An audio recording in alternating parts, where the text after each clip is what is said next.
Okay, everyone, welcome to Amazon Ads. Today, we'll share the Amazon Ads tips and answer your burning questions. Yes, we are here today to help you accelerate your business. Great. So please let me go first because I do have one burning question. For the majority of us, we know that in order to be successful on Amazon, we need to invest in ads to capture our customers' attention. So the question is, how do I lower my Acos and increase my profit? Hang on a second. What exactly is Acos?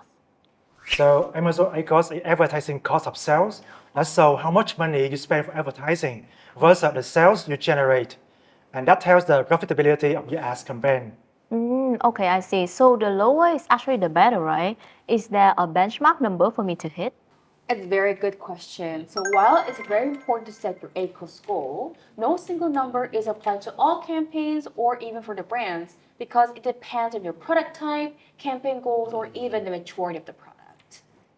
But I think it's too difficult for me to set a goal because what I think is good might not be good enough. Actually, what I use is profit. If my ad spend is lower than my profit after expenses and fees, then I'm making money. So I know how much I have left to spend on ads. Yes, it's a good point for sure, but not all. Because your advertising may be profitable, but you could be missing on a loss of visibility and sales because your Acos is too low. Say you spend $5 for advertising and earn $100 for a whole month.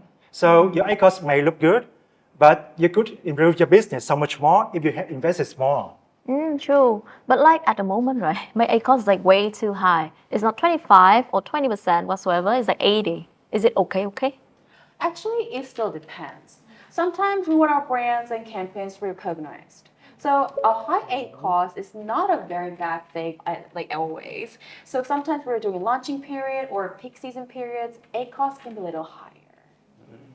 And also, if you are liquidating your inventory, running a high Acos campaign can be profitable for you. Or if you're trying to dominate a niche first, a heavy upfront investment can give you more advantages for a long run.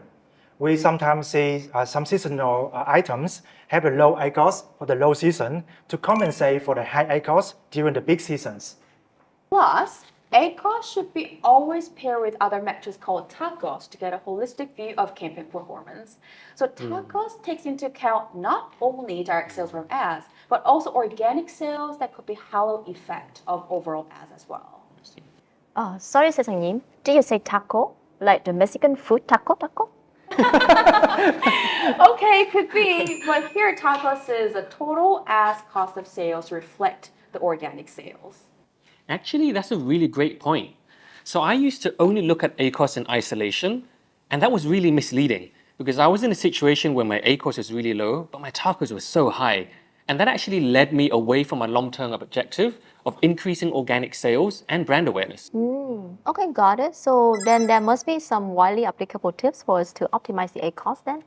Surely. So today we'll share top 10 tips to optimize the ACOS. Oh wow, 10. Amazing. Cannot wait to hear it. I know.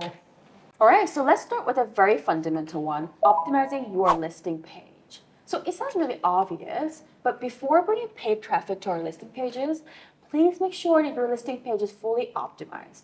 Bullet points, descriptions, images, and everywhere that actually customer sees are optimized to be the better conversion. Actually, this is so important. I used to have a listing page with low-res photos and not clear bullet points, and I actually lost paid traffic to a competitor's listing. Then can you give us like a checklist for a good listing page that we can follow? Yes, here we go. Make sure you have a very clear and accurate title, bullet list, and description on your listing page. Also, you should need at least 15 to 20 reviews with 3.5 plus star rating. Also, ensure your stock, Amazon brand, and buy box availability as well. Now let's talk about the second tip. Do your keyword research and do experimentation first. Before creating campaigns, conduct in-depth keyword research to ensure better performance. In this way, you can add a few relevant keywords that drive quality traffic that actually converts. And also, avoid random keyword dumping. Don't just add thousands of irrelevant keywords as those will bring unqualified traffic to your listing, increase high bounce rates, or waste your budget quickly.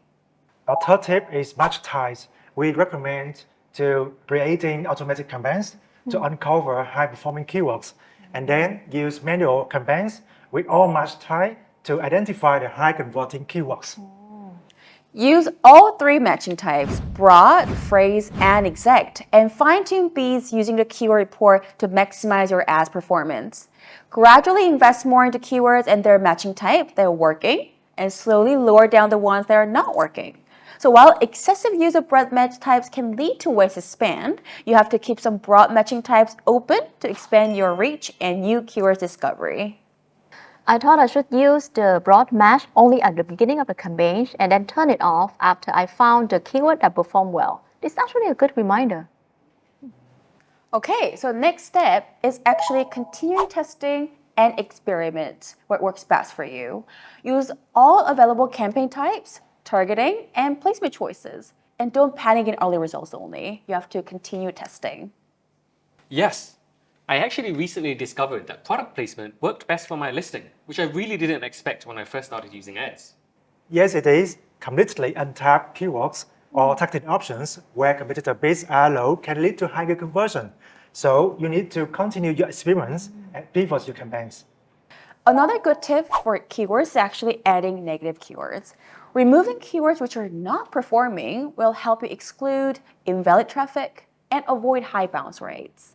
Speaking of traffic, I noticed that even with like high quality traffic, the conversion gap between my top performing products and the bottom ones are pretty high. Great point. So that's why you should prioritize your top selling items. I So see. our advice for you could be spending more aggressively on the top 20% of your products, whose profitable sales can compensate for the high cost with newly launched or less performing products. I see. Great tip. Guys, we've been talking a lot about sponsored products. Is that all that matters at Amazon? What about other sponsored ads? That's a great question. Actually, you can try other sponsored ads options and you'll be very surprised by the performance. So you can try sponsored display product targeting option. Sponsored display product targeting can help you as very efficient, especially where your other competitors have less competitive listing page, such as higher prices or lower reviews. If you own a store with more than 2 products under your brand, you should try sponsored brands also. You can drive discovery of your brand and promote your top 3 bestsellers in an engaged way with your customized lifestyle image and logo. No, perfect. I have 3 products right now and I just opened my Amazon store. I'll try it right away. Great! We have to highlight again the importance of continual optimizations. You must analyze the effectiveness of your campaign regularly via reports available on your ads console. If your campaign isn't meeting your Acos goals, please revisit keywords reports to continuously harvest negative keywords, isolate profitable keywords, and adjust your bids. To be completely honest, right, I get lost all the time with all the data and metrics and report and numbers.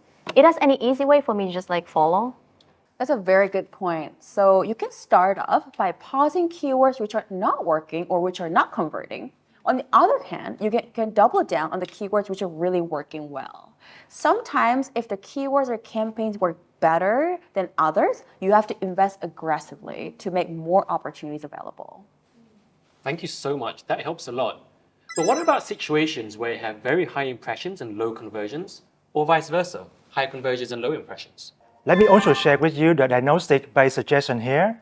If you see high conversion, you should always increase bids. If you see low conversion, you need to take actions. If high impression yet low conversion, that means you have people to visit your listing, but don't buy your products. You have to optimize your listing to make sure it can convert when people come to your listing page. If low conversion and low impressions, add those keywords in negative targeting.